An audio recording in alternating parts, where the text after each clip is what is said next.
ये कहानी भरतपुर गांव के शेट्टी परिवार की कहानी है, जिसमें हरिवंश शेट्टी अपनी पत्नी और 3 बेटियों के साथ रहता है।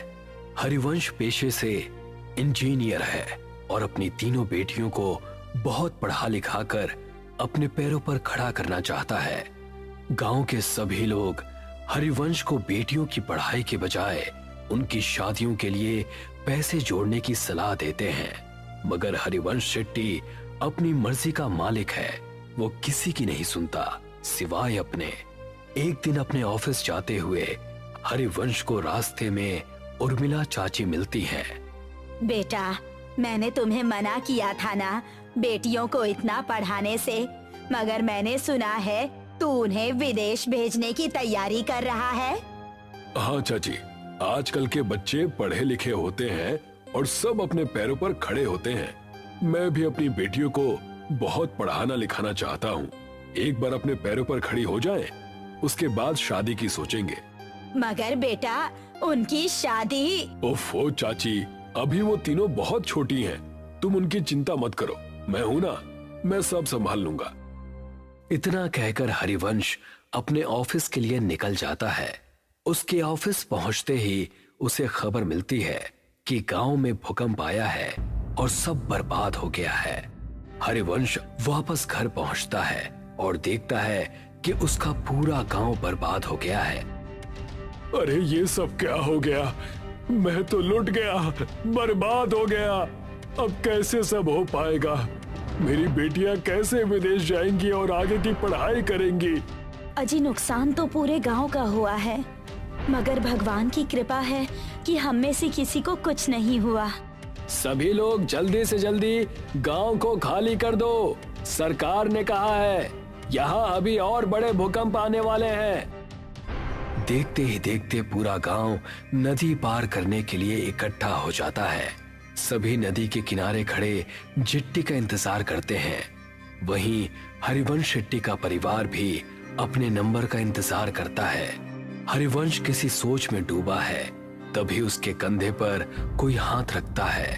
हरिवंश पलट कर देखता है तो वो डर जाता है। खून से लथपथ एक आदमी उससे कहता है, बहुत लंबा इंतजार करवाया है तूने, आखिरकार तू हमारी पकड़ में आ ही गया। हरिवंश उस आदमी को देखकर डर जाता है। वो आसपास देखता है, सभी लोग नॉर्मल हैं। ऐसा लगता है जैसे हरिवंश के अलावा किसी और को वो आदमी नजर ही नहीं आ रहा। कौन हो तुम और मेरा इंतजार क्यों कर रहे थे?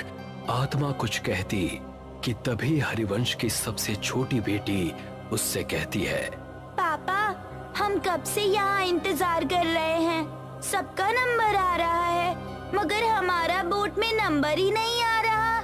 अब तो मुझे बहुत जोर से भूख भी लग रही है। क्या दिन देखने पड़ रहे हैं ना इंजीनियर। जब अपनों के साथ कुछ बुरा होता है ना, तो हमें कहीं चैन नहीं मिलता। सही कहा ना मैंने? मगर तुम हो कौन और मुझसे क्या चाहते हो? तभी हरिवंश की नजर नदी के बीचों बीच चल रही नाव पर पड़ती है, जहां से बहुत चीखों की आवाजें आ रही हैं। नाव नदी के बीच हिचकोले खाने लगती है। तभी हरिवंश की नजर नदी में कुछ आत्माओं पर पड़ती है, जो जेट्टी से कुछ लोगों को पानी में गिराने की कोशिश कर रहे हैं। जो आदमी नदी में गिरता जाता है, वो आत्माएं एक एक करके उनका गला मरोड़ती, तो कोई आत्मा किसी का खून पीती है। इतना भयानक मंजर देखकर हरिवंश मन में सोचता है, शायद इन आत्माओं को आदमियों से प्रॉब्लम है, इसीलिए ये सिर्फ आदमियों को मार रही हैं। अगर मैं मेरे परिवार के साथ गया तो ये मेरे साथ साथ उन्हें भी नुकसान पहुंचा सकती हैं, जो मैं बर्दाश्त नहीं कर सकता। इतना सोचते हुए हरिवंश वहां से उल्टा गांव की तरफ भागना शुरू करता है और उसके परिवार वाले उसे वापस आने को कहते हैं। अरे, वहाँ कहाँ जा रहे हैं आप? गांव में खतरा है, लौट आइए। हाँ पापा, वापस आ जाइए ना प्लीज। वहाँ मत जाइए ना पापा, वापस आ जाइए ना। मगर हरिवंश किसी की नहीं सुनता और गांव के अंदर भाग जाता है। वो जैसे ही गांव में जाता है वो देखता है वहां कोई नहीं है। एकदम सन्नाटा छाया हुआ है। हरिवंश अपने उजड़े हुए गांव को चारों तरफ से देखता है। तभी उसे एक आत्मा उसकी ओर दौड़ती हुई नजर आती है। हरिवंश अपनी जान बचाकर वहां से भागता है। भागते भागते थक जाने के बाद हरिवंश एक सरकारी स्कूल की बिल्डिंग के बाहर बैठ जाता है। वहां भी उसे सब उजड़ा हुआ दिखता है। तभी दो छोटे बच्चों की आत्मा हरिवंश के पास आती है और उससे कहती है, अंकल, हम तो मासूम से बच्चे थे ना, आपने हमें क्यों मार दिया? अब आपका नंबर है। मैं इन बच्चों को क्यों मारूंगा भला? मैं खुद बेटियों का बाप हूँ। हे भगवान, ये सब क्या हो रहा है मेरे साथ? वहाँ मेरा परिवार भी अकेला है। मुझे लगता है इन सबको कोई गलतफहमी हो रही है। हरिवंश ऐसा मन में सोच रहा होता है कि तभी एक भयानक औरत की आत्मा वहां आ जाती है और हरिवंश से कहती है, जब अपने परिवार से इतना प्यार करते हो तो दूसरों के बारे में कभी क्यों नहीं सोचते? अब तुम मरोगे और बहुत बुरी मौत मरोगे। हरिवंश ये सब देखता है और फिर इधर उधर भागने लगता है। वो भागते भागते वापस नदी के किनारे आ जाता है, मगर इस बार वो देखता है कि वो जहां खड़ा है वहां कोई भी नहीं है। तभी वो देखता है एक और चिट्ठी नदी के अंदर जा रही है जिस पर कुछ आत्माएं हमला करती हैं। हरिवंश को ये पहले समझ में नहीं आता।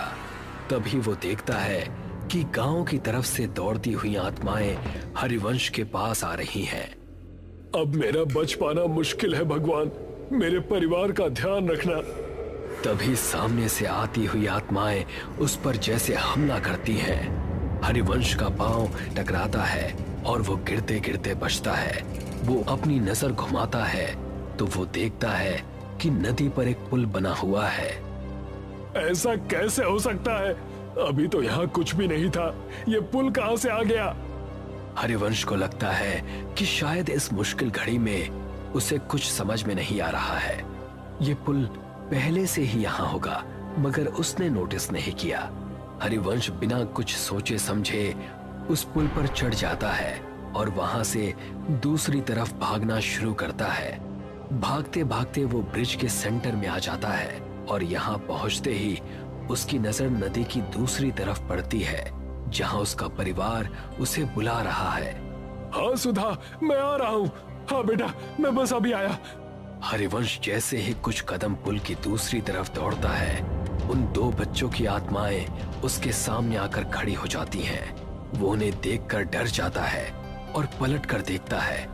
वो देखता है बहुत सारी डरावनी आत्माएं उसे घूर रही हैं। नहीं, अब मेरा बच पाना मुश्किल है। मुझे तो मेरा कसूर भी नहीं पता है। पता नहीं ये सब मेरे पीछे क्यों पड़ गए हैं। तभी उनमें से एक आदमी की आत्मा हरिवंश को कहती है, मैं इसे छोड़ूंगा नहीं। इसकी वजह से मुझसे मेरा परिवार छिन गया। इस आदमी का जिंदा रहना बहुत खतरनाक है। अगर आज हमने इसे छोड़ दिया तो ना जाने ये कितने और लोगों को मौत के घाट उतार देगा। मुझे छोड़ दो। आप सबको कोई गलतफहमी हुई है। मैंने किसी का कुछ नहीं बिगाड़ा। तभी एक दूसरी आत्मा हरिवंश के पास आती है और कहती है, हरिवंश, तुम्हें याद है जब सरकार की तरफ से तुम्हें सरकारी स्कूल बनाने का ठेका नहीं मिल रहा था तो तुमने पैसे देकर वो टेंडर अपने नाम पर ले लिया था। तुम वो 5 साल पुराने टेंडर की बात कर रहे हो? हाँ, क्योंकि मुझे वो प्रोजेक्ट किसी भी कीमत पर चाहिए था। मेरी बेटियां शहर में पढ़ने जाती हैं और वहाँ की फीस बहुत ज्यादा है। मैं गांव में रहने वाला इंजीनियर, भला उनके सपनों को कैसे पूरा कर पाता? तो मैंने रिश्वत देकर वो टेंडर अपने नाम करवा लिया था। मगर किसी को इस बात से क्या प्रॉब्लम हो सकती है? हरिवंश के ऐसा कहते ही वो स्कूल के बच्चे उसके सामने आकर कहते हैं, अंकल, अगर आप वो टेंडर नहीं लेते तो आज हम जिंदा होते। इसका क्या मतलब है? इसका सिंपल सा मतलब है अंकल कि आपने बच्चों के भविष्य का ध्यान रखा। मगर गांव में रहने वाले गरीब परिवार के बच्चों का ध्यान नहीं रखा। तभी आपने टेंडर अपने नाम किया, मगर उसमें भी पैसा बचाने के चक्कर में आपने घटिया मटेरियल का यूज किया, जिसकी वजह से हमारा स्कूल बिना किसी वजह से ही टूट कर गिर गया और हम जैसे सैकड़ों बच्चों की जान चली गई। ये सुनकर हरिवंश का मुंह खुला का खुला रह जाता है। वो कुछ कहता कि तभी एक औरत हरिवंश के पास आती है और उससे कहती है, इंसान नहीं राक्षस है तू। मेरे बच्चों और मेरे पति को खा गया, अब तू मरेगा। तेरे घर वाले तेरे मरने का तमाशा देखेंगे। उन आत्माओं की भीड़ में से 2 आदमियों की आत्माएं निकलती हैं और हरिवंश को हवा में उल्टा लटका देती हैं।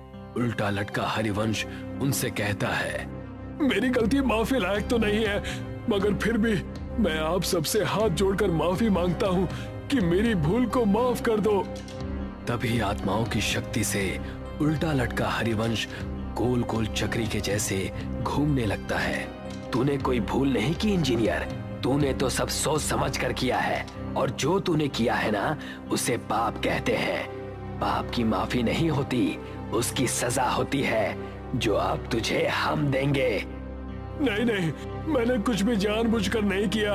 प्लीज मुझे माफ कर दो, प्लीज जाने दो। हाँ हाँ, आज तुझे इस दुनिया से भेजने ही तो आए हैं। तू शायद भूल रहा है इंजीनियर, तूने गांव का सिर्फ वो स्कूल ही नहीं बल्कि म्यूनिसिपल का हॉस्पिटल भी बनाया था। गांव में ऐसे कई छोटे बड़े प्रोजेक्ट हैं जो तूने पूरे किए थे। और हाँ, आज जो ये तू इस ब्रिज में झूल रहा है, ये भी तो तूने ही बनाया था। तुझे अंदाजा भी है कि तेरे बनाए गए सभी प्रोजेक्ट्स का एक जैसा ही हाल हुआ है, तो तू 1-2 नहीं बल्कि हजारों मौतों का अकेला जिम्मेदार है। ये सब सुनकर हरिवंश को अपनी सारी काली करतूतें याद आ जाती हैं और वो उन सब से कहता है, हाँ, मैं सब कुछ स्वीकार करता हूँ, मैं सारी गलतियां मानता हूँ, मैं इन सब का दोषी हूँ। मगर हर माँ बाप अपने बच्चों की खुशी के लिए कुछ भी करता है, तो मैंने भी मेरे बच्चों के भविष्य के लिए ऐसा किया था। हालांकि मैं अब ये बात मानता हूँ कि मैंने जो भी किया वो सब गलत था। हरिवंश की माफी से किसी को कोई फर्क नहीं पड़ता और देखते ही देखते वो आत्माएं वहां से एक एक करके गायब होने लगती हैं। हरिवंश को समझ में नहीं आता कि ये सब क्या हुआ। वो हवा में उल्टा लटका हुआ है, उसे पुल पर कोई नहीं दिखता, सब गायब हो जाते हैं। वहां उसके परिवार को चिट्ठी मिल जाती है। वो दूर से ही अपने परिवार को नदी की दूसरी तरफ जाते हुए देखता है। जिस ब्रिज के ऊपर वो उल्टा लटका है, वो ब्रिज भी धीरे धीरे गायब हो रहा है। हरिवंश जैसे ही खुद को खुले आसमान के नीचे नदी के बीचों बीच उल्टा लटका हुआ देखता है, वो देखता है कि उसके आसपास उसी की तरफ बाकी की आत्माएं भी उल्टी लटकी हैं। वो उन्हें देखकर डर जाता है। तू और तेरा साथ देने वाले सभी लोग अब इस दुनिया में नहीं हैं और आगे भी जब जब तुझ जैसे लोग ऐसा काम करेंगे, हम उन्हें सजा देने आते रहेंगे। इतना कहकर वो सारी आत्माएं हरिवंश पर झपट्टा मारती हैं